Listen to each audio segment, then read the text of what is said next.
कधीच नाही चुकणार तुमचे फेवरेट टीव्ही शोज झी5 सोबत, तेही एकदम फ्री।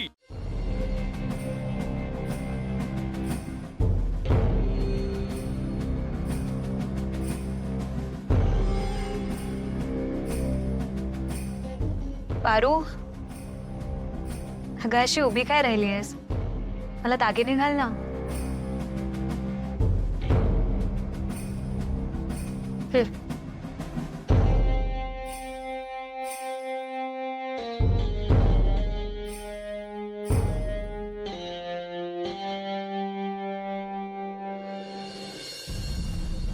पारू, तुझा आणि आदित्यचा डेमो शूट असंच झालं होतं का ग? नाही म्हणजे तू पण अशीच रेडी झाली होतीस का?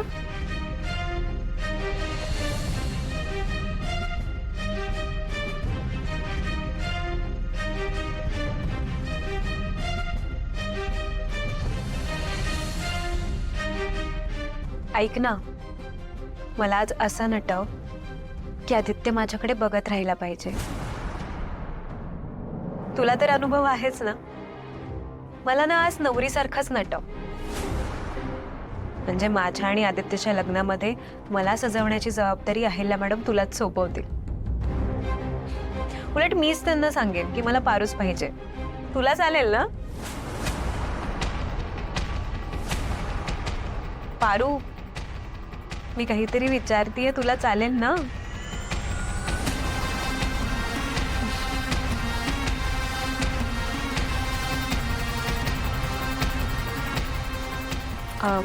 हे तुला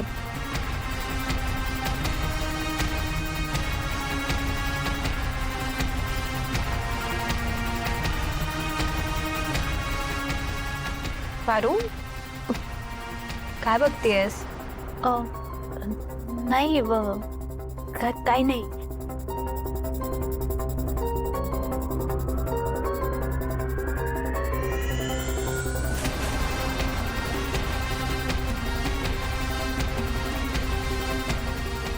आदित्य मला लग्नात असंच मंगळसूत्र घालेल।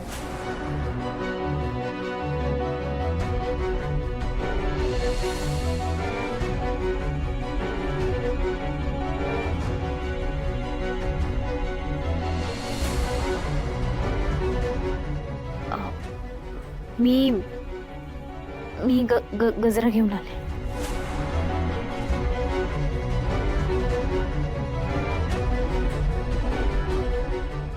पारू, मला खूप आनंद होतोय तुला असा त्रास होताना बघून, पण अजून काहीच त्रास भोगला नाहीयेस तू फक्त बघत राहा।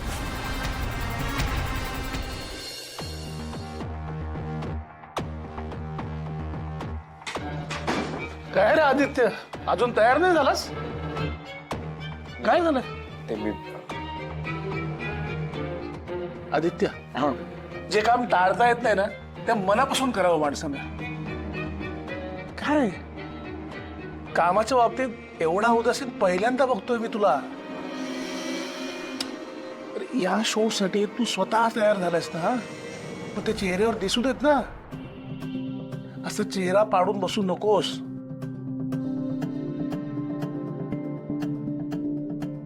आदित्य, आधीच तुझ्यात आणि अहिल्यात जे बिनसलंय त्यात अहिल्याला बोलायला संधी नको देऊस। अहिल्याला वाईट वाटेल, तुमच्यातले गैरसमज वाढतील। असं तुझ्या हातून काही होणार नाही याची काळजी घे प्लीज।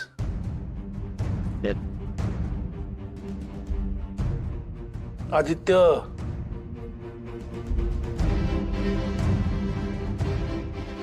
आता कसं माझा मुलगा शोधतोयस, चल लवकर आवर, चेंज करून घे, मी बाहेरचं बघतो।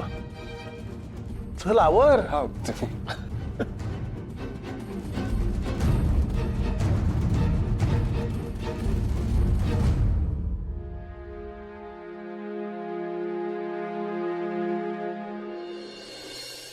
या अहिल्याला बर्बाद करण्यासाठी काय काय नाटकं करावी लागतात मला।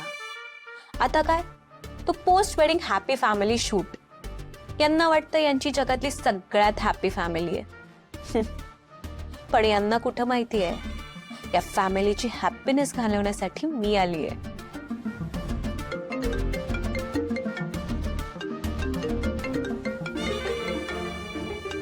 एक मिनिट हो.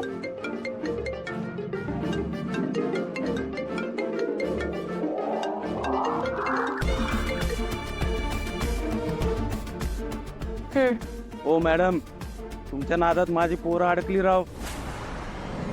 तुम्ही म्हणाला होता ना की एकाच पोरीच्या तोंडाला काळं लावायचं. तुम्ही तर आम्हाला थेट अहिल्यादेवी किर्लोस्करांनाच भिडायला लावलं. हे बघा, आधी माहीत असतं ना ती सुपारी आम्ही घेतलीच नसती.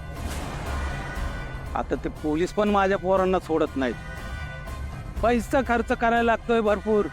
तेवढा तुमचा हात मोकळा करा, नाहीतर तुमचं नाव घ्यायला आम्हाला वेळ लागणार नाही. एक मिनिट हा.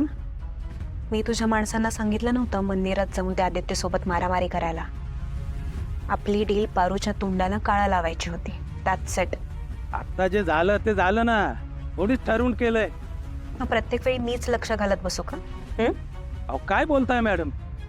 ठीक आहे, मी सांगतो माझ्या पोरांना काय करायचं ते. एक मिनिट, देते मी तुझे पैसे. लगेच पाहिजे. अर्ध्या तासात बंगल्याबाहेर पैसे घेऊन या.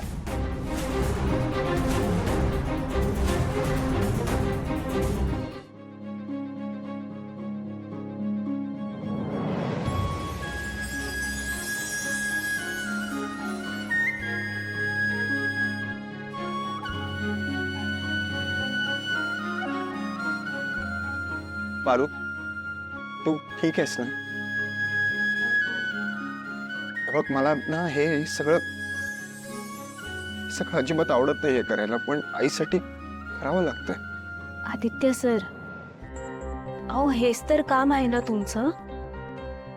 मग आवडत का नाहीये तुम्हाला?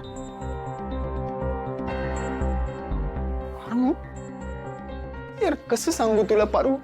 हे बघ, त्या वेडिंग ऍड शूट मध्ये तू होतीस माझ्यासमोर. आपल्या दोघांची जोडी किती छान दिसली आहे. लोक ओळखतात तुला पारू. लोकांनी आपलं लग्न किती अप्रिशिएट केलंय. किती चांगले चांगले कमेंट्स आल्या होत्या. लोकांना तुझा साधेपणा, तुझा निरागसपणा खूप आवडला होता. आणि आता त्याच ऍड शूट मध्ये तुझ्या जागी अनुष्का. मला खरंच कळत नाही लोक अनुष्काला ऍक्सेप्ट करतील की नाही. पण तरी आईच्या हट्टासाठी, आपल्या कंपनीसाठी मला हे करावं लागतं. आदित्य सर, आपल्या दोघांना काय वाटतंय यापेक्षा देवी आईंना काय वाटतंय हे जास्त महत्वाचं नाही का? देवी आईंचा आनंद यात आहे. मग तुम्ही सुद्धा हे काम आनंदानं करायला पाहिजे ना. अन एकदा स्वतःच्या मनाला विचारा ना. म्हणजे अनुष्का मॅडम तुमची होणारी बायको आहे. मग त्यांच्यासोबत ईदी करायला अडचण काय आहे? तुम्ही तर आरामात कराल ना. मग त्रास कशा पायी होतोय तुम्हाला? त्रास असं नाही पारू, पण आतून असं वाटत नाहीये का? झी5 ॲप डाउनलोड करा आणि पहा सर्व एपिसोड्स एकदम फ्री.